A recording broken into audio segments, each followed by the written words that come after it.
Hangafoota oduutiin artistii Caalaa Bultumee irratti reebichi hamaan raawwatamuun gabaafame. Malkanidha. Artistii Caalaa Bultumee irratti reebichi hamaan kan raawwatame ta'uu maddeen garaagaraa mirkaneessaniiru. Itti aansuun miseensi poolisii Jimmaatti shamarree manidhaa jirtu gudeede irratti murtiin darbuunis dhaga'ameera. Amma oduu bal'inaan.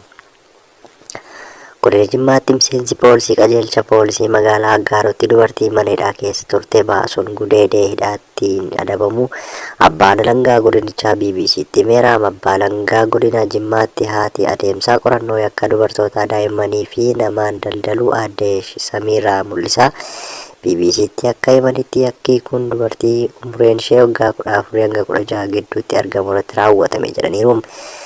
Qajeelcha poolisii magaalaa Aggaarotti abbaa dabaree eegumsaa kan ture itti aanaa Saajin Lataa Abdiisaa akka lakkoofsa Itoophiyaatti gaafa eebile 8/2017 galgala keessaa naannoo sa'aatii 2tti akka kan raawwate jedhaniiru. Guyyaa sana hidhamtuun kun garaana dhukkube jechuun balbala mana hidhaa wayita reebdu abbaan dabaree eegumsaa kun mana fincaanii si geessa jechuun ergaa miidhamtuu baaseen booda yakka gudeeddii irratti raawwate jedhaniiru. Miidhamtuun tunis gochaa irratti raawwatame kana dubartoota ishee waliin kutaa sana keessatti hidhamanii turanitti erga himteen booda eeruu poolisii qaqqabuudhaan himatamaan kun to'annoo seeraa jala oolee kan qorannoon eegale ta'uu ibsaniiru. Miidhamtuun dhuunfaa kun umriin ishee waggaa 18 kan hin guunne yoo ta'u haala nageenyaa waliin wal qabatuun shakkamtee to'atamtee kan turtedha kan jedhan aadde Samiiraan.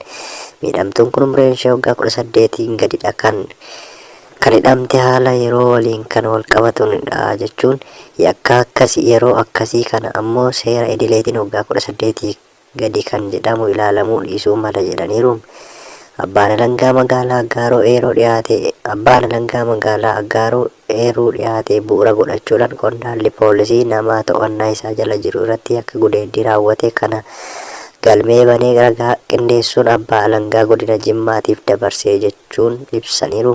Abbaan alangaa godina Jimmaa mana murtii olaanaa godinichaatti himata ergamaneen booda himatamaan kun akka ofirraa ittisuus gaafatame jedhan. Abbaan alangaa himatamaan kun seera yakkaa 626 muraa 1 fi 4 jalatti tumaman darbuun daa'ima umurii isaanii waggaa 18 gartee irratti saalqunnamtii raawwachuu fi nama to'annaa isaa jala jiru irratti akka raawwachuu jedhan yakkoota lamaan himatame. Himatamaan kun akka ofirraa ittisu gaafatame ofirraa ittisuu hin dandeenye abbaan alangaa ragaalee barbaachisaa dhiyeessuun himatamichi akka kana raawwachuu mirkaneesseera jedhanii. Dhimmicha kan ilaalaa ture manni murtii olaanaa godina Jimmaa yaadota gamaa lameenii erga ilaaleen booda dheengadda gaafa adoolessa 29/2017 dhaddachaa ooleen miseensa poolisii mana hidhaatti shamarree miidhamtuu tana baasuun gudeede kana irratti hidhaa cimaa waggaa 11 fi 3tiin adabameera jedhaniiru. Artistii Oromoo kan ta'e Caalaa Bultumee yookaan Qeerransoo irratti reebichi hamaan qaama mootummaatiin raawwatamuun beekameera. Suuraaleen halkanidhaa miidiyaalee hawaasummaa irra naanna'aa bulan akka mul'isanitti reebichi hamaan akka qaama isaa irratti qaqqabe ni ibsa.